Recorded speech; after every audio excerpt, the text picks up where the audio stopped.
St. Patrick's Day is celebrated internationally on the 17th of March, but who was St. Patrick and why is he still remembered?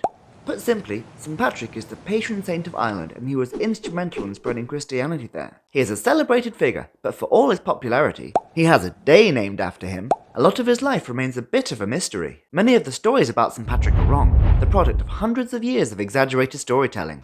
What we do know is this: St. Patrick was born in Britain, not Ireland, towards the end of the 4th century. When he was 16, he was taken prisoner by a group of Irish raiders who were attacking his family home. They brought him to Ireland, where he was a prisoner for 6 years. During this time, he worked as a shepherd. Lonely and afraid, he turned to religion, becoming a devout Christian.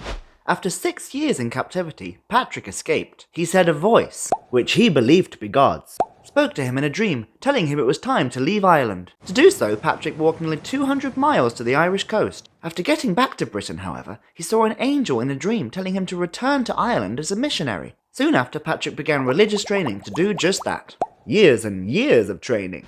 After he became a priest, he went back to Ireland with a double mission: to minister to Christians who were already there, and to begin to convert the rest. Here are some of the stories associated with St. Patrick which are false, or wildly exaggerated.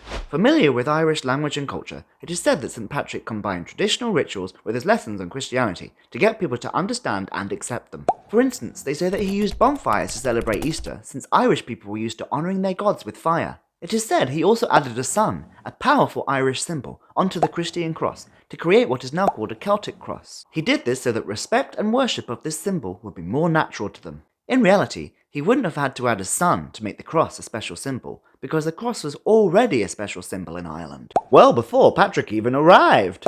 Another legend has St. Patrick getting rid of all the snakes on the island by casting them into the sea. But there never even were any snakes in Ireland.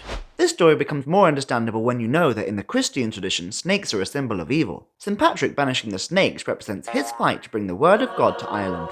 And finally, another story, probably the most popular, is one in which he explained the Christian concept of the Holy Trinity, 3 persons in one God, to an unbeliever by showing him a shamrock, a 3-leaved plant with 1 stalk. It's often believed that St. Patrick was responsible for making the shamrock an important Irish symbol. In fact, it was already popular in Ireland for thousands of years, long before St. Patrick ever went to Ireland. St. Patrick is important to Ireland for spreading Christianity to the country. It is still the dominant religion there today. While many of the colourful stories about him may not be true, he is deeply entwined in the cultural identity of the country.